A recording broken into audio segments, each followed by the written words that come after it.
that's our next defector. I'm not sure. If her backbenchers vote against her, that could become a bigger likelihood. There was no doubt, as I say, that we led the agenda on that illegal migration is making the country very, very angry, and she said it's, tearing the country apart. But economically, it is legal migration that is doing enormous damage to the British economy, and it's been so difficult to even talk about this subject without being screamed down. But just look at the direct link between falls in productivity and the mass importation of unskilled labour. In fact, that trend has been there now for the best part of 20 years. There are enormous costs to our benefit system of those, not just illegally, but legally have come into our country. And today, Zia is going to address some of that, as indeed we've touched on before. The idea that will get put at an alternative press conference today, which I understand is going on at the same time as this one, is that somehow Reform support a ballooning benefits bill, and yet we're the ones proposing the most radical cuts to benefits in numerical terms that have ever been seen in the history of this country. So I'm going to ask Zia to lay out our key 5 points today. We'll then, of course, take questions on that and anything else, as we always do. But I want you to bear in mind, with all the numbers that Zia is about to give you, these are before the Boris wave, before the Boris wave begin to become eligible. And for everything the Home Secretary has said about extending the number of years you have to be in Britain to qualify, whether it's for ILR, whether it's for benefits, I don't see any changes happening to the Boris wave, and those numbers will start to hit by the end of this year, predicted by some think tanks to perhaps be one of the single biggest economic mistakes this country has ever made in its history. I'll now hand over for some of the details, although you might have heard them already on broadcast media this morning. I'll hand over to our Head of Policy, Zia Yusuf.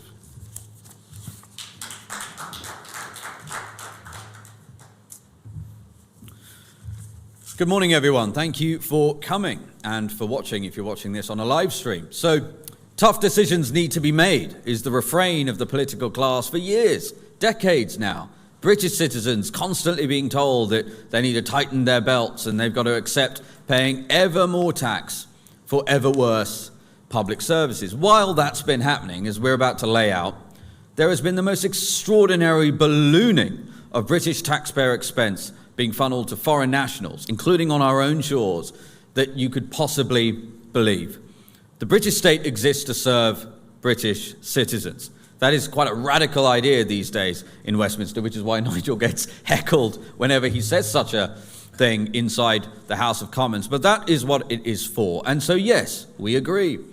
The country is in an enormous amount of debt, closing on £3 trillion, thanks to the Tories, almost tripled it on their watch. We basically have no economic growth to speak of whatsoever. Real wages have barely done anything for people in this country for the last 2 decades, and we've seen the tax burden on people in this country, tax as a percentage of GDP, at World War II highs. Again, as Nigel said, we can thank the Tory party for all of that. The question is, who is going to bear the brunt of these, quote, tough decisions? And here's our perspective. It is foreign nationals who should first bear the brunt before we ask any British citizens to make sacrifices. And that is the fundamental fault line right now in British politics. We are working incredibly hard to make Nigel Farage our next Prime Minister. And the reason for that is he will make every decision as Prime Minister, as will his Cabinet and his MPs, through the lens of what is in the interests of British people. So we have put together a suite of proposals that Rachel Reeves could enact immediately in the budget she's about to announce that would amount to saving and raising £25 billion, more than enough to plug the black hole that she has created through her mad policies and negate the need for tax rises. And in most of the proposals we're announcing, the vast majority of them, it is foreign nationals who are being asked to deal with the difficult decisions and not British citizens. So let's run through them. The first one is welfare. Now, we've already announced that our belief is UK welfare should be for UK citizens. I think that's an entirely reasonable position. And yet the fastest growing line item in any welfare bill you look at where we actually have data is indeed foreign nationals. And data is a key point. One of the reasons why the establishment is so worried about Nigel becoming Prime Minister is because we will no longer hide the data on all of the line items of the welfare budget and usage of the NHS by foreign nationals. The government, the Tory government and Labour now continue to hide most of the line items in terms of how much demand there is on those services and welfare programs from foreign nationals. The exception is universal credit. And yeah, universal credit has been ballooning in terms of foreign nationals utilising it. So we are saying we will no longer, the British state should no longer pay universal credit payments to foreign nationals. The bill for that will be in terms of how much that would foreign nationals are taking from universal credit is £8 billion this year. We have assumed a 3-month notice period to be reasonable, and therefore if Rachel Reeves were to enact that policy, that would be £6 billion of savings this year. The next one is foreign aid. It is unconscionable that British citizens and taxpayers should be asked to fund foreign aid programs when, for example, 15-year-olds in Wales have a lower educational attainment than 15-year-olds in Turkey. And by the way, that number for Welsh 15-year-olds is below the OECD average. But I say Turkey for a reason, because the British taxpayer has been forced, because of the inept political leadership in this country, to send hundreds of millions of pounds in aid to Turkey, a country whose 15-year-olds do better than Welsh 15-year-olds.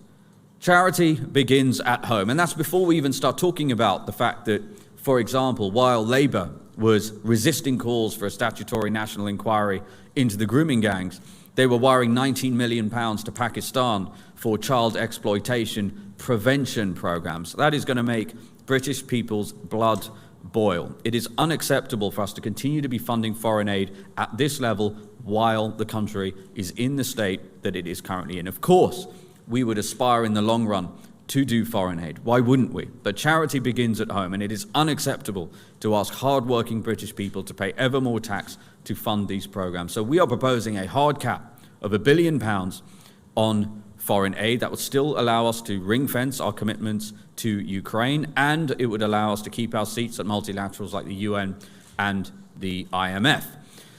That would still save £10 billion a year. The next thing we can talk about is the immigration health surcharge. Now, this is actually quite extraordinary because the government's own impact assessment, when it was recently increased to £1,000 roughly a year, stated very clearly that that £1,000 merely represented 38% of the actual per capita, i.e. per person, per year cost of using the NHS. That's literally in the document. That's not speculation. It's in the impact assessment. And yet the Tory government signed off on an effective 62% discount for foreign nationals to be able to use our NHS. And I'll give you just one example. And this is a very long document. It's online. You can go and read it. It's abundantly clear the government has actually got no idea how much the true cost of foreign nationals using our NHS actually is. But I'll give you just one data point to demonstrate why any sort of discount is totally morally reprehensible and economically illiterate. Let's look at maternity rates. The birth rate for foreign nationals relative to British citizens is about 30% higher. Each birth costs the NHS £5,500. That is one reason why, by the way, maternity wards, just like GP surgeries and many other parts of the NHS, are totally backed up. I want to give you another data point on the NHS because we've already started doing quite a lot of work on what's gone wrong. And the fact of the matter is this: the population explosion has brought the NHS to its knees. Since 2010, the population in this country has grown by about 10%, roughly. And almost all of that, north of 90% of that, is through immigration. And what's happened to real, i.e. adjusted for inflation, NHS spending? It's almost doubled. It's almost doubled to deal with a 10% increase in the population. And insanely, and again, we can thank the Tory government for this, the country has fewer NHS beds since 2010. So it is clear that the marginal cost to serve in pretty much every vector in the NHS scales in really non-linear fashion, in exponential fashion, once capacity constraints are exceeded. And that is exactly where we are. Unless we get this population explosion under control, and Nigel has talked about this for decades, the NHS will not be able to recover, and that is really important. We can make a start. We can make a start by no longer offering foreign nationals a 62% discount on being able to use our NHS. We can then talk about foreign prisoners. So we've known for some time now that north of 10,000 foreign nationals languish in our prisons, and remarkably, countries like Pakistan, to whom this country sends hundreds of millions of pounds in aid every year, our inept politicians, for whatever reason, are unable to even get Pakistan to take back their convicted criminals who are sitting in our jails. And we're still sending them hundreds of millions of pounds in foreign aid and issuing them visas in all sorts of different ways. And then, so that would save £500 million adjusted for deportation costs. That's based on onward data that was published this week. And then you have the PIP announcements, the PIP reforms that Lee Anderson and I announced recently. Now, by the way, most of these numbers, Nigel mentioned ILR, the numbers I'm giving you, the £6 billion in the form of savings this year if we were to halt welfare universal credit payments alone to foreign nationals, the $10 billion saving in foreign aid, the $5 billion, by the way, that the immigration surcharge increase would raise this year. All of these numbers compound at dramatic rates over the coming years. Those numbers I've given you are just for this fiscal year because we're talking about plugging the black hole and negating the need for tax rises. But to give you an idea on this, in that press conference we said by 2029 the PIP reforms that Lee and I proposed would save £9 billion per year in 2029, namely no longer paying for non-serious anxiety, but actually putting those people on back-to-work programs, which all of the academic research in Europe shows that is the best possible thing you could actually do for the recipients of that welfare too, many of whom are very young and being tossed on the scrap heap. But this year, that would still save £3.5 billion. So you top all of those numbers up, you get to above £25 billion. And these are savings that Rachel Reeves could choose to make in her budget that is coming up. We urge her to make these changes. And the fact that despite us doing this press conference and our pleas, the likelihood she will choose not to do those things and instead choose to raise taxes on British people is because Labour is making the conscious and deliberate decision to continue funding extortionate amounts to foreign nationals to the detriment of British citizens. And I don't know what to call that, frankly, in my view, is treachery. I think it's appalling. British people are sick and tired of it. So those are our proposals. We're pleading with Rachel Reeves. Let's enact these. Let's raise and save £25 billion, plug the black hole that you've created, and put British people first. Thank you very much.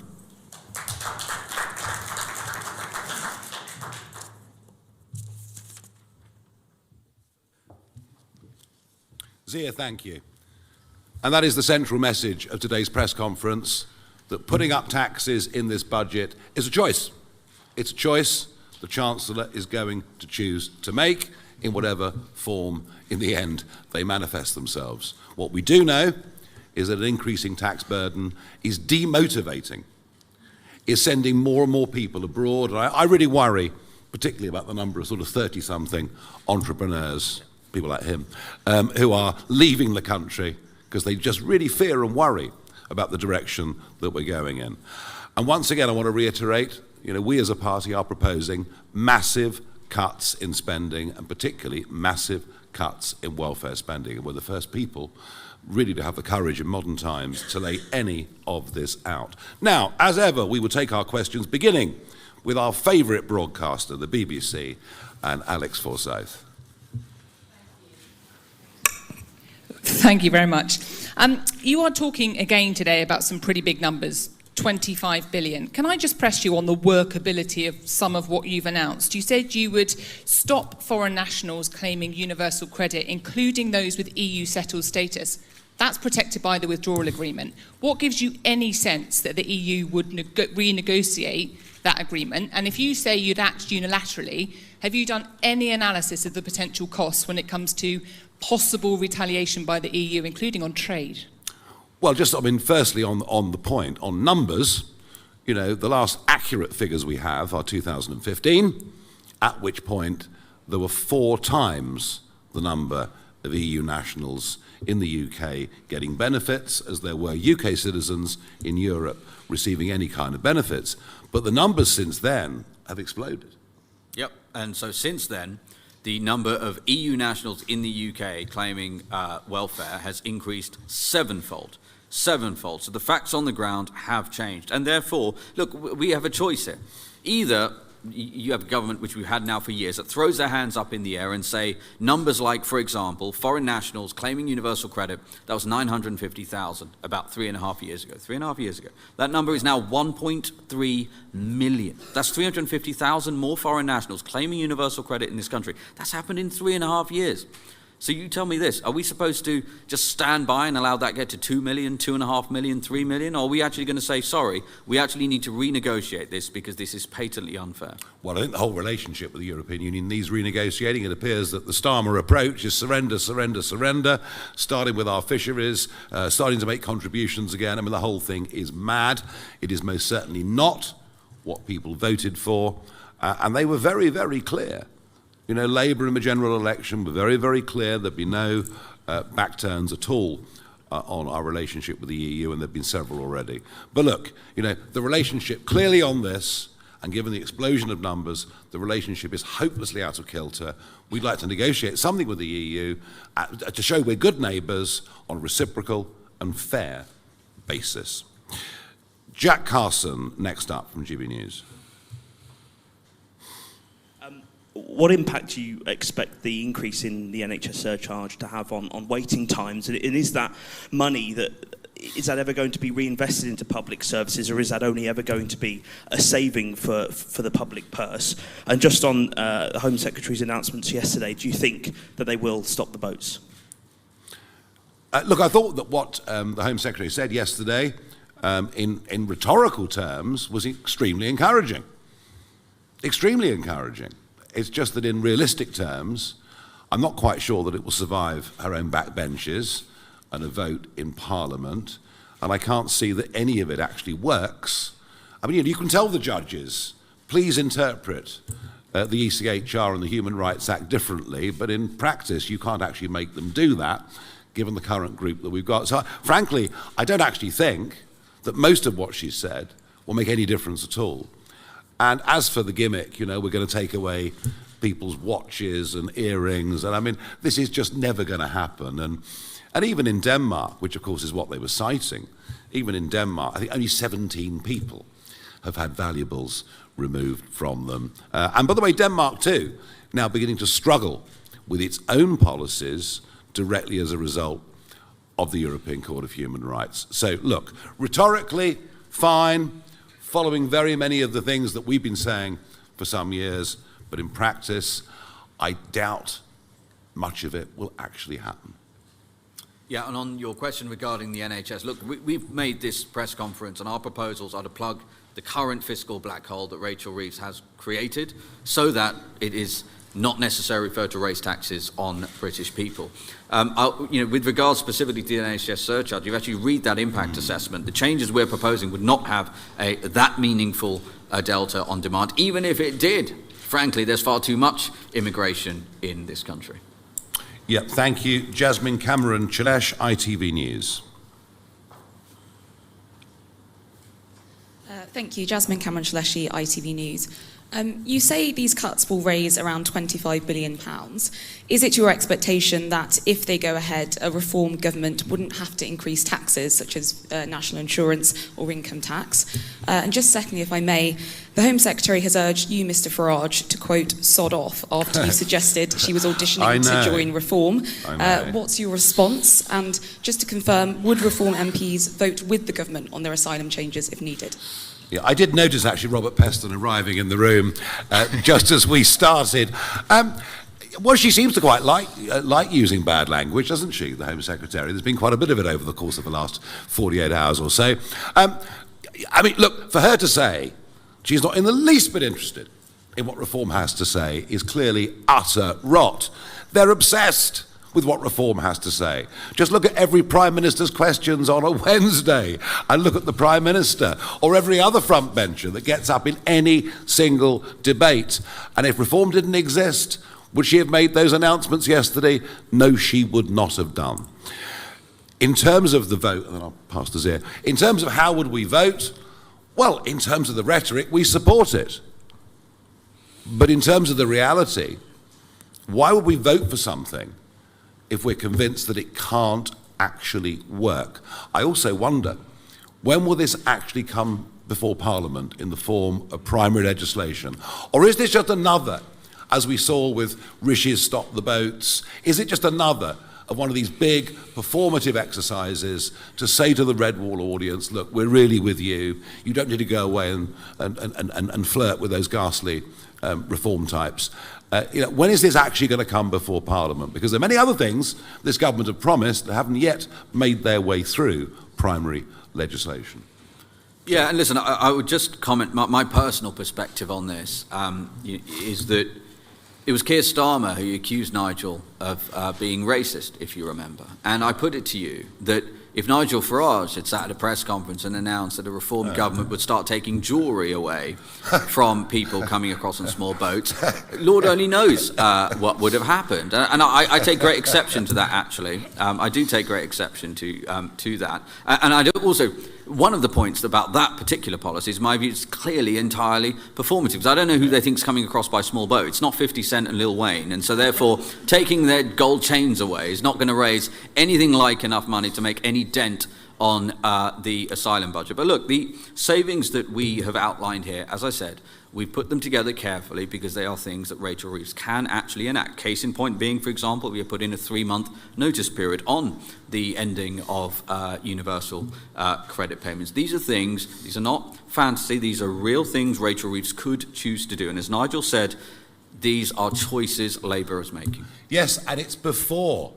It's before. Just look at the graph, look at the trend, look at those that will get benefit rights over the course of the next 3 years and understand that the numbers we've talked about today will be significantly bigger by the end of this Parliament, which won't be in 2029. I'm pretty confident about that. Moving on, Tamara Cohen, Sky News. Thank you, Tamara Cohen, Sky News. You're talking about finding these massive savings. Reform are in power in various councils. You promised massive savings then. They've struggled to find those savings, and many of them are looking at raising council tax. Why should voters feel reassured it'd be any different if you were in power nationally? I did not make a single promise, not a single promise, in that election campaign that we'd be able to freeze or cut council tax. I never said it once. And do you know why? Because I realised the massive debts that we were inheriting from those county councils. It's such a shame. If you guys had focused on local government before the May the 1st elections, maybe the levels of debt would not have got as bad as they have. Now, of course, there's a huge focus on county councils up and down the country. Richard Tice laid out very clearly yesterday in a press conference the £330 million of savings we've already made, but he also made the bigger, broader point, which links actually directly into what we're talking about today, that there is a massive problem with the Sen budget, a massive, massive problem with the Sen budget. And this is going to need national government to work with local government to reduce those burdens. And it's a case of overdiagnosis, it's a case of misallocated budgets, it's a case of some of the most extraordinary expenditure. I mean, I wouldn't mind owning a taxi firm in Lincolnshire. It sounds like very good business. So there are a lot of the impact on those local councils does come from national government policy. Are we determined to make changes? Yes. Will we cut debt? Yes. But can we give people a free ticket at this moment in time on council tax? No, and I never, ever thought we would be able to at this stage. But I think the analogy that was given yesterday, if I listened carefully enough, was that we're 12 minutes into a 90-minute game. Did I get that right? Well, there you are. Marvellous. Let us move on to Martin Beckford from the Daily Mail. Thank you. Just following on from Tamara's question. So will you be content if reform-led councils increase council tax by the maximum allowed 5% next year, or will you tell them they can't do that? Thank you. Well, we can't tell them what to do. It's not, I mean, they are their own living, breathing organisms. I would very, very much hope that any council tax rises will be limited to inflation. That is very much my aim and aspiration for our councils. But I repeat the point. If you actually look at the numbers, we have inherited massive, massive debts. Massive debts. It isn't just at a national level that the country's in trouble, it's in big trouble at a local government level too. But I would just want to say one more thing, if I can, on this, and it is that last year 7 county councils had their elections cancelled in the name of local government reorganisation. This year, we understand, and in fact the Times I think have covered this better than any other newspaper, that the leaders of those Tory councils are urging the government to postpone the elections again because they're worried that reform might win them and oppose the local government reorganisation. I mean, imagine that. Imagine the democratic will of the people being discovered. So we would challenge very strongly the government and say, let's go ahead with the 7 county council elections. And by the way, part of that debate will be how we've run the other county councils. Let the public judge. So I would urge that very... Otherwise, you're going to have elected Conservative county councils who will, by the time this proposed local government reorganisation goes through, have actually sat in their positions for 7 years. And I think democratically that's unacceptable at any level. Martina Bett from The Sun. Thank you very much.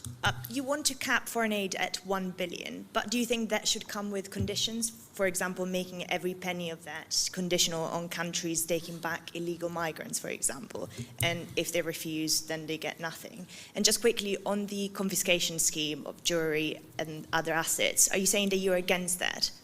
It isn't going to happen in a month of Sundays. I'll bet you any money you like, we do not take a single possession of anybody, well, unless it's a gun, of anybody crossing the English Channel by dinghy. And as Zia says, if I dared to answer your question in the affirmative, I can't even imagine what some of the historic parallels that would be drawn and published would be.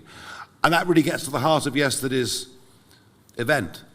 It was performative to a very, very large degree. Even if she believes this stuff herself, and clearly she is very much more from the Blue Labour wing of the party, even if she believes it herself, it just isn't going to happen. Camilla Tominey from The Telegraph. Sorry. Oh yeah, I'm happy to take that one. So we wouldn't even categorise. So listen, we want to hard cap foreign aid at £1 billion for the foreseeable, right? Until Britain's finances are in a position where hard-working bricklayers in this country are not being asked to pay ever more tax. In terms of making it conditional, well, what we would say, as we outlined in Operation Restoring Justice, our deportation plan, we allocated £2 billion specifically for paying foreign nations to take back their illegal migrants. So we wouldn't even call that foreign aid. That's very simple. Here's an incentive to take back your illegal migrants in our country so that we can basically ensure that we have proper immigration law here. Yep. Camilla Tominey, Telegraph. Morning, thank you. Camilla Tominey for the Daily Tea. Just a personnel question, mindful of the fact that you think there's going to be a general election in 2027, and you've been very critical of the current Chancellor. You've scrapped the tax cuts that Richard Tice wrote into the contract with the people at the last general election. If Zia Yusuf is now crunching the numbers for the announcements you're making today, should we presume that he's your preferred choice for Chancellor over Richard Tice now? Thank you. Lovely try, but you should... No, it's very good. I mean, no wonder you're so well paid. But I'm just not playing your silly little game, sorry.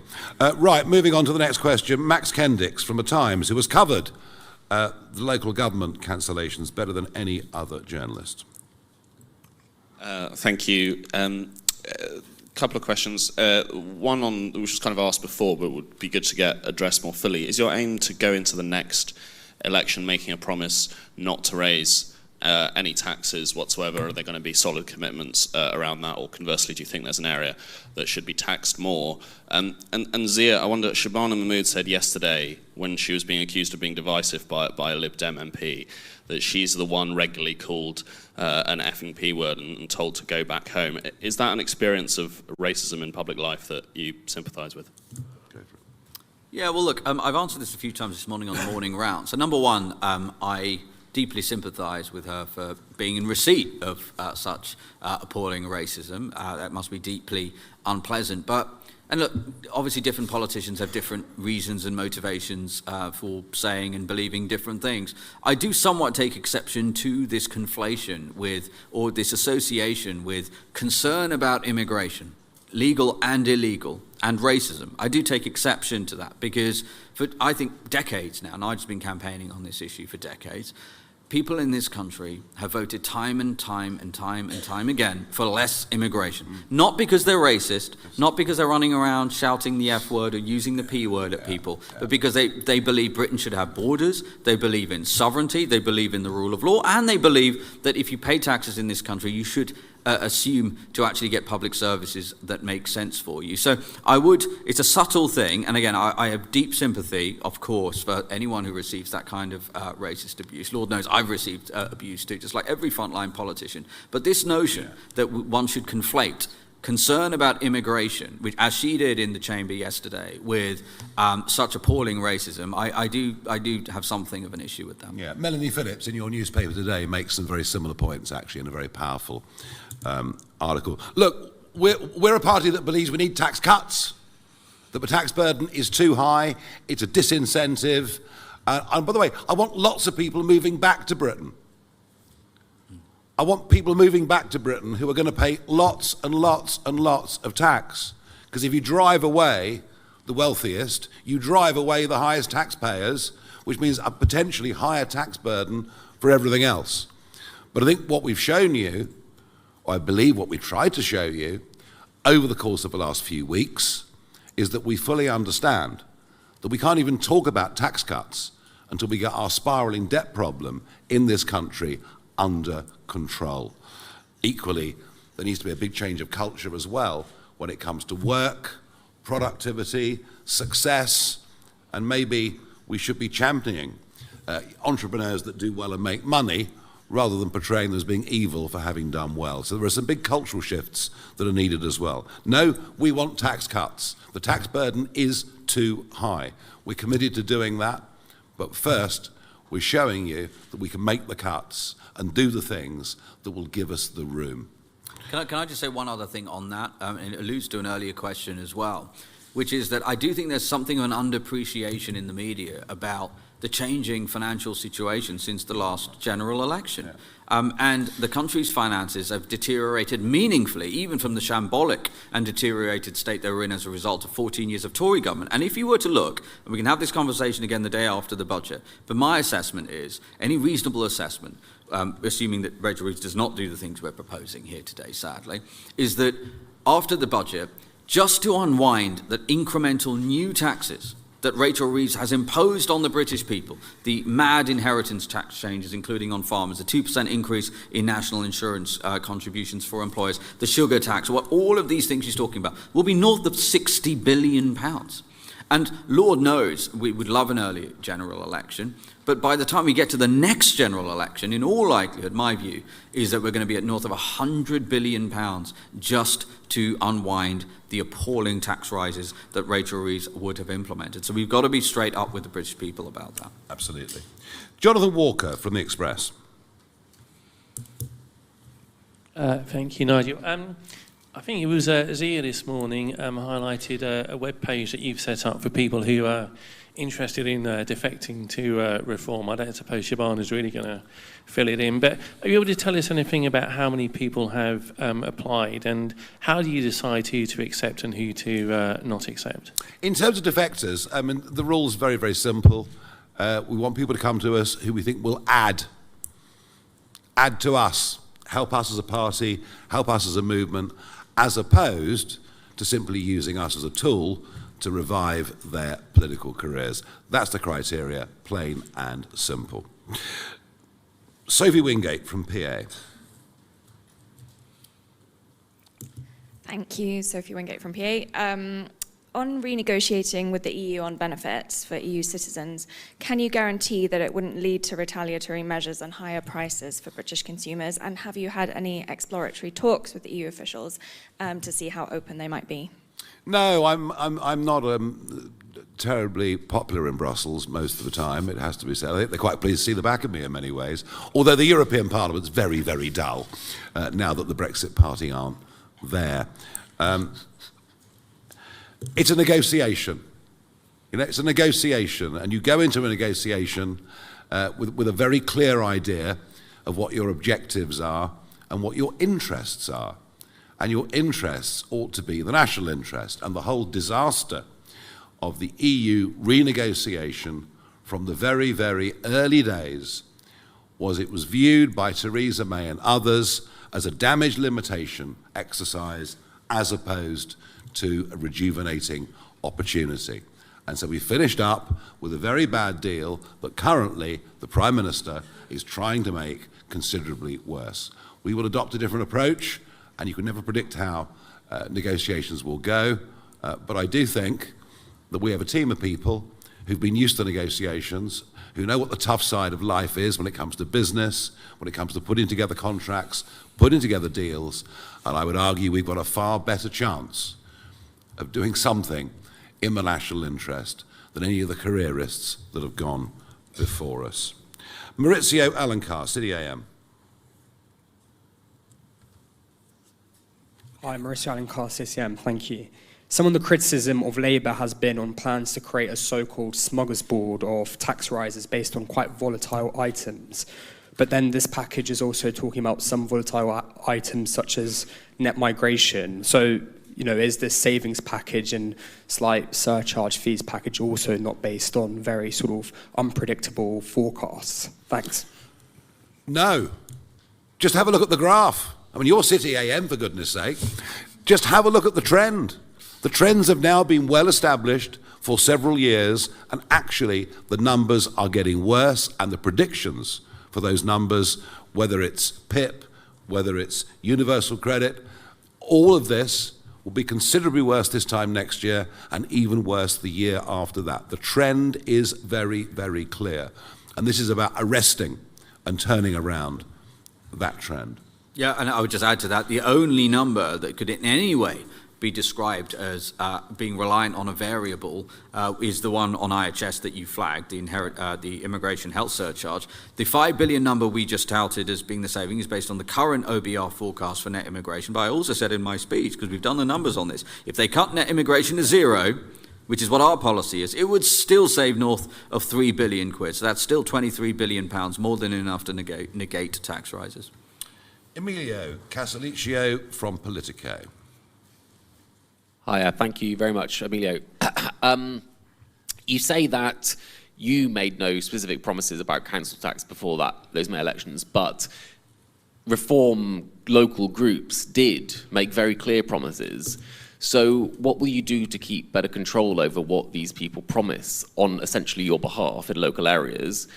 And are you able to say something just a bit more general about that experience, what councils, these reform councils are finding, the challenges that they're finding in terms of saving money or in terms of making difficult decisions for savings that actually are proving very unpopular or the government won't let them do? What have you learned from this experience of some form of governance about what you should be promising ahead of the election and how a reform government might need to kind of temper expectations? I was incredibly careful in the run-up to those county elections not to make false economic promises. And I promise you, you will not find a leaflet officially sanctioned by the party. You will not find a clip or an excerpt of anything I said on the street or on camera or to you or wherever it may be where I made any false claims about tax and council tax. And I can assure you, having travelled and having met, I can't even think, but probably 800 to 900 of the 1,300 people that stood, 600 people that stood for us, I didn't hear anyone making false promises on council tax. So I think, you know, the messages that were coming from the central party, through the senior membership team were very, very loud and clear. Lessons, yeah, I mean, I think, you know, getting anything to change in this country is difficult. It's difficult because of inertia. It's difficult because of the status quo. It's difficult because there are plenty of people living in the marzipan layer, you know, on a public sector with the promise of great pensions, with maybe not the longest working hours in the world, many of them thinking since the pandemic that actually work from home was a suitable alternative. Yeah, getting things to change is hard. I think that's perhaps the biggest thing that I take from these first few months. And that is to a very large extent why, it's getting back to the Express question really, that's very much why Danny Kruger has come into the party to oversee a team, to think, how are we going to deal with those challenges with Whitehall and elsewhere? But yeah, that's my big takeout. Okay, we're rattling through. Will Hazel from the iPaper. Thank you. Do you support Shabana Mahmood's plan to deport the children of failed asylum seekers? Because I think earlier in the year, Reform rode back on plans to deport the children of illegal migrants in your mass deportation plan. Look, you know, my job is not to make your life easier, and so I'm going to say this. The absolute priority with deporting those who've come illegal are young, undocumented males of fighting age, many of whom will do great harm in this country to women, to girls, join crime gangs, and that is the absolute priority, and that remains my answer. Lucy White from Bloomberg. Thank you. I wanted to ask about steel. At the moment, the EU has proposed much higher tariffs on steel that we are trying to negotiate our way out of. If you were to torpedo relations with the EU by, for example, withdrawing from the ECHR or by treating their citizens here differently to the way we treat our own, how do you expect that to impact on these industries that are so reliant on our relations with the EU? Because the steel industry has said the tariffs at the current level that the EU is proposing would be incredibly damaging. No, and I understand that, but that's all part of a negotiation, isn't it? That's all part of a negotiation. And, you know, when you're negotiating against someone that sees weakness, they will keep hammering you. You know, that is the world that we live in. And we've shown weakness since 2016. Time after time after time. And frankly, under Keir Starmer's leadership, it is craven weakness that we're seeing on fishing and everything else. So yes, these are issues, as are trade issues around the whole of the rest of the world. But this is about a complete reset of our relationship, and one that is much more in our national interest. And, you know, steel is a very difficult subject anyway. I honestly don't believe that if Richard Tice and I had not gone up to Scunthorpe on that day, I honestly don't believe this country would be producing any primary steel at all. And that moves on to a whole bigger debate on energy and the sheer catastrophe that net zero, that the attempt to become the Saudi Arabia of wind, and onto this government is for not just our traditional manufacturing industries, but forget data centers, forget AI, forget crypto, forget the entire 21st century economy. If we continue with our current energy policy, we simply won't be competitive and won't be able to do it. And energy will be, you know, very much, I think, a centerpiece of what we fight the next general election on. George Eaton, New Statesman.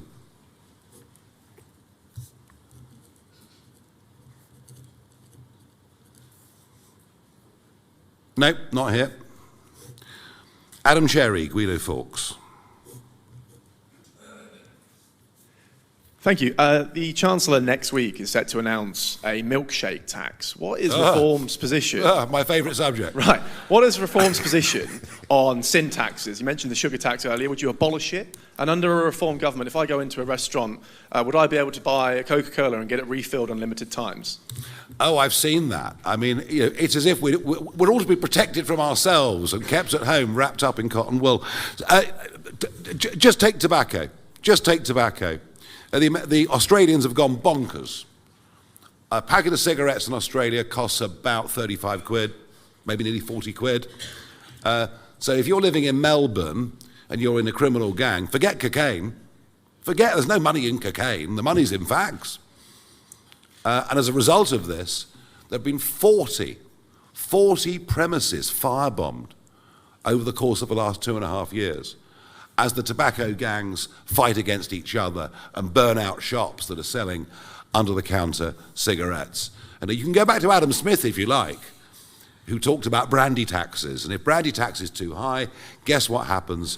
You get smuggling. And I think when I take that down to sugar, well, clearly, there is not going to be a black market in milkshakes. I would fully understand that.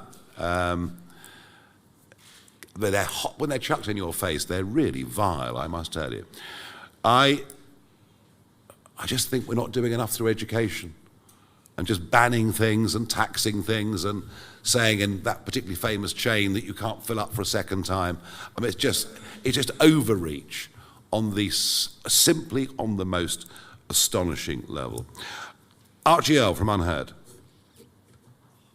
I was wondering if you could tell us anything about if Reform has any plans to implement a Trump-style visa ban on any countries, especially in light of Shabana Mahmood's announcements.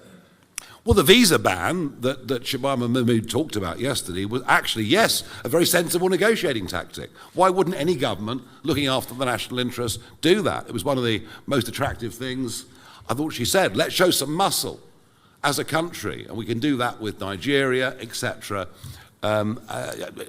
Even Eritrea, maybe, I don't know. But so there's much we could do. But I just, again, say to you that it all sounded great. It's all supposed to neuter support for reform. I just don't believe any of it with this government, this cabinet, and these backbenches, and the leftward movement that we're seeing in Labour politics. You know, the drag that is coming now from the Greens, it won't be Jeremy Corbyn because he can't run a bath, but there is that gradual drift to the left. I just don't believe it'll ever happen. Right, 2 or 3 more. Anna Gross from the Financial Times. We'll be under the hour just so. The immigration health surcharge, in all of the documentation that I've read, it's calculated on the average cost to the NHS of migrants who are eligible for the surcharge. So I'm confused about where you got this £2,700 figure from, which I can't find. Also, when the government has increased IHS before, the number of people whose fees are waived goes up because fewer people can afford it. So wouldn't that reduce the revenue from this policy? And also, what are you going to do about the people who say, look, I literally can't afford it, and then their fees get waived? If I was to go to Australia and work in Australia and I couldn't prove that I either had the cash in my account or the health insurance for up to 4 years, I wouldn't be let in. Zia? Yeah, no, it's spot on, right? So the first point to make is that there's a very substantial document, which is the government's own. It's a Home Office impact assessment. All the numbers are in there, and it literally states very explicitly that the per capita, per year cost of the NHS is north of £2,700. And they set, the last Tory government set the surcharge at 38% of that. And you can read the document. It's a very, very long document, but it's abundantly clear that the Home Office and the government actually has no idea what the actual cost is. And the reason why I laid out, for example, yeah, it's all in there and in the document that we published. But the reality is, if you just looked at maternity rates, for example, contact with the NHS and per capita costs in the NHS, in reality, yes, you have an average, yes, you have a median, but it's massively driven by significant events, one of which, for example, is a birth. And the migrant, the foreign national birth rate is 30% higher than it is for British nationals. And each one of those births costs £5,500. There's absolutely no justification for keeping the number of that. Now, there are also, as you say, a number of exemptions inside the IHS. One of which would be for ILR. Now, obviously, our plan is to abolish ILR altogether, but if Rachel Reeves doesn't want to do that, she could just remove that exemption. Obviously, asylum seekers, all of these other sorts of people don't have to currently pay. Nor, by the way, I want to be crystal clear, NHS workers are currently exempt. We would retain that exemption. So we're saying even in a net zero immigration scenario, it would raise £3 billion. Based on current OBR forecasts for immigration this year, it would be £5 billion. David Burke from The Mirror. Hiya, thank you very much. In a hypothetical situation where a company were to go bust, it's a big local employer in an area, Under your proposals, the British citizens on the workforce would have the safety net of support, but their colleagues, neighbours from the EU or from overseas in some way wouldn't. They'd also have their own living costs, their own families, etc. Do you think that's fair, and do you think the wider public think that's fair? I just think the model that we've been pursuing for basically a quarter of a century of importing as much cheap foreign labour as we possibly can has been a benefit to some employers, especially big employers, but the net effect on the British economy, it's been catastrophic on productivity, and it has, as the years have gone by, just brought upon us a massive range of social costs through dependence, etc. We cannot continue with this current model. I understand that for some people there'll be short-term concerns. Of course there will be. But what we're saying is we have to turn this around. And frankly, you know, to have so many millions of people of working age not working is the thing that is going to have to be addressed. Thank you. Peter Walker from The Guardian. I'm hidden here, so I'm going to stand up. If I can return to the very, very first question of this quite long press conference, which you didn't completely answer from the BBC, has the party modelled at all what the economic consequences of your actions on EU nationals, what would be the case if the EU hit back, for example, on trade, or are you convinced that they won't? And if I may, I asked Richard this yesterday. He basically said he didn't particularly have any concerns about the views of your new head of the student organisation, who has argued quite vehemently on X that people from minority ethnic backgrounds are not necessarily British, even if they're UK born and bred. Do you share Matthew Goodwin's views? And given the fact he's in the party, does this indicate that your proud record you've talked about a lot of keeping far-right elements out of your parties, is that era now gone? No, and we will always keep far-right elements out of our party. I've always done that. You've known me for goodness knows how many years. I've always made sure we've never had BNP types, etc. in. I think what Goodwin said, it was nuanced. And if you look at the nuance, it perhaps doesn't look as ugly as you try to make out, is the point that I would make. But of course, as soon as you set up a youth wing, you're going to have problems with everybody. And we knew that before we did it. I would argue with Europe, they're still selling us lots of cars, you know. They're still selling us lots of cars. We're still buying 20 million bottles of champagne every year. You know, we need to get back to a basic trade agreement. And look, you know, have we costed? There are all sorts of good and bad scenarios that can happen every single day of the week. I am confident we can come to a much better deal with the European Union. I was going to ask one last question. Robert Peston, do you have a question as you were late in the room? Fine, very good. Yes, one more. Sorry, I apologise. Not on my list, I apologise. No, I'm later. Thank you. You've painted a very gloomy picture of the public finances in this press conference, but would it be fair to say that the solutions you're offering, in contrast to your avowedly radical solutions on immigration, are perhaps cautious? 25 billion savings is just about half what the Tories suggest they could find, 47 billion. Even your PIP changes are less than what Labour thought they could find when they first thought they could manage this. So is that the message you want to give to the electorate? We're radical on immigration, but there will be incremental change on the public finances. What we've given you today is just one snapshot of one area. We might remind you of what we said about the Boris wave and indefinite leave to remain, and what the cost of those individuals are likely to be over the course of the coming decades. 200. Yeah, I mean, it's hundreds of billions if you actually were to look at the Boris wave and that over impact. Decades. Over decades, indeed. And look, we're going to have a lot more to announce in this regard. I will say it's quite funny, though, with the media. You know, 1 minute we're putting big numbers out there and we're accused of fantasy economics, and then we put smaller numbers out there and we're that's a bit cautious. So look, here's the point. Here's the point. As Nigel said, this is a very specific set of proposals for Rachel Reeves that she could enact immediately. And by the way, that 25 billion, that compounds, as is in the document that we will share with you, that compounds significantly and multiplies over the coming years. Thank you, everybody. Cool.